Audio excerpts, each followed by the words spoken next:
नियोग पद्धत म्हणजे काय? प्राचीन प्रथेनुसार जर एखाद्या विवाहित स्त्रीला कोणत्याही कारणास्तव वंश वाढवता आला नाही आणि वंश चालू ठेवता आला नाही, तर तिच्या पतीला आपोआप पुनर्विवाह करण्याची परवानगी दिली जायची. ही परवानगी त्यांना सामाजिक, धार्मिक आणि कौटुंबिक अशा तिन्ही क्षेत्रात उपलब्ध करून देण्यात येत असे. सध्याच्या काळात कायद्याच्या कठोरतेनंतर हे करणे तितकेसे सोपे नसले, तरी एक काळ असा होता की जेव्हा स्त्रीला एकतर केवळ भोगवस्तू किंवा वंश पुढे नेण्याचे साधन मानले जात होते. पण या उलट जर पुरुष वीर्यहीन असेल किंवा नपुंसक असेल, तर त्याच्या पत्नीला मूल होण्यासाठी दुसरे लग्न करण्याची परवानगी नव्हती. परंतु गर्भधारणेसाठी दुसऱ्या पुरुषाशी शारीरिक संबंध प्रस्थापित करण्याची सोय निश्चितच करण्यात आली होती. ही सुविधा म्हणजे नियोग म्हणून ओळखली जाते, ज्याचा अर्थ कोणत्याही प्रकारचे लैंगिक सुख नसून केवळ आणि फक्त मुलांना जन्म देणे असा आहे. नियोगासाठी कोणता पुरुष निवडायचा हे तिचा नवरा ठरवायचा. नियोग ही समाजात प्रचलित असलेली एक अत्यंत प्राचीन परंपरा आहे. आजही अनेक समुदायांमध्ये संपूर्ण धार्मिक परंपरेनुसार नियोगाद्वारे संतती प्रक्रिया स्वीकारली जात आहे. नियोगाचा उल्लेख सर्वप्रथम मनुस्मृतीत आला होता, ज्यानुसार ही अशी प्रक्रिया आहे जेव्हा पतीचा अकाली मृत्यू झाल्यास किंवा मुलाला जन्म देण्यास असमर्थ असल्यास स्त्री तिच्या मेहुणाद्वारे किंवा एक संघ एक उच्च कुटुंबातील पुरुषाद्वारे गर्भधारणा करते. यासाठी पतीची संमती आणि परवानगी मिळाल्यानंतरच महिला हे करू शकते. सामान्य परिस्थितीत ती फक्त एका मुलाला जन्म देऊ शकते. परंतु जर काही विशेष समस्या असेल तर नियोगाद्वारे 2 मुलांना जन्म देऊ शकते. नियोगाद्वारे जन्माला आलेली मुले अवैध असून त्यांना वैध म्हणतात. त्यांच्यावर त्यांच्या जैविक वडिलांचा अधिकार नसावा, पण ज्याच्या बायकोने त्यांना जन्म दिला असेल त्या पुरुषाचा असतो.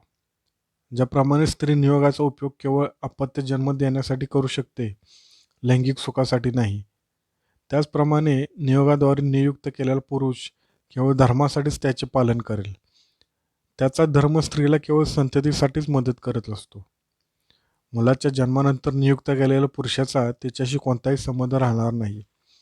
नियोगापूर्वी संबंधित महिला आणि नियुक्त पुरुषाच्या अंगावर तुपाची पेस्ट लावली जात होती, जेणेकरून त्यांच्यामध्ये कोणत्याही प्रकारची वासना जागृत होऊ नये. महाभारतात विचित्र वीर्याच्या अकाली मृत्यूनंतर त्याच्या दोन्ही पत्नी अंबिका आणि अंबालिका नियोगाच्या मदतीने मुलांना जन्म देतात. या प्रक्रियेसाठी वेदव्यास यांची नियुक्ती केली होती. त्यांनी त्या दोघींकडे फक्त पाहिले आणि त्यांना संतती प्राप्त झाली. धृतराष्ट्र आणि पांडू यांचा जन्म नियोगाने झाला. पौराणिक कथांचे प्रसिद्ध लेखक देवदत्त पटनाईक यांच्या द प्रेग्नेंट किंग या पुस्तकात सूर्यवंशी राजा युवानश्वाची कथाही चित्रित करण्यात आली आहे, ज्यांना 3 बायका असूनही मूल होऊ शकले नाही. अशा स्थितीत युवानश्वाच्या राजवाड्यात नियोगाद्वारे मूल जन्म घालून घराणेशाही पुढे नेण्याची चर्चा रंगू लागली.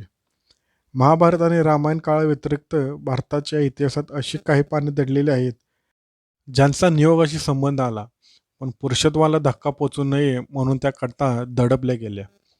असे अनेक राजे आणि सम्राट होऊन गेले, ज्यांनी स्वतः अशक्तपणाच्या प्रसंगी आपले सर्वात विश्वासू सहाय्यक किंवा नोकर यासाठी नेमले.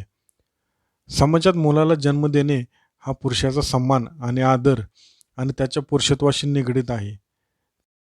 त्यामुळे नियोगासाठी नियुक्त केलेला माणूस पूर्णपणे विश्वासार्ह होता, जेणेकरून ही गोष्ट कोणत्याही प्रकारे उघड होऊ नये, कारण असे झाल्यास त्याचे पुरुषत्व दुखावले जाईल. नियोगाने निर्माण केलेले मूल त्याच्या जैविक वडिलांचा नव्हे, तर त्याच्या जैविक आईच्या पतीच्या वंशावर चालेल.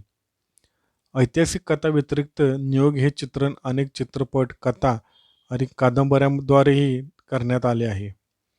एकलव्य चित्रपटात अमिताभ बच्चन एक पात्र साकारत आहेत, जो आपल्या स्वामीच्या सांगण्यावरून नियोगाला संमती देतो. सैफ अली खान त्याच्या नियोगातून जन्माल्या मुलाची भूमिका करतो. याशिवाय अनाथ हा मराठी चित्रपटही नियोगाच्या अभ्यासावर आधारित आहे.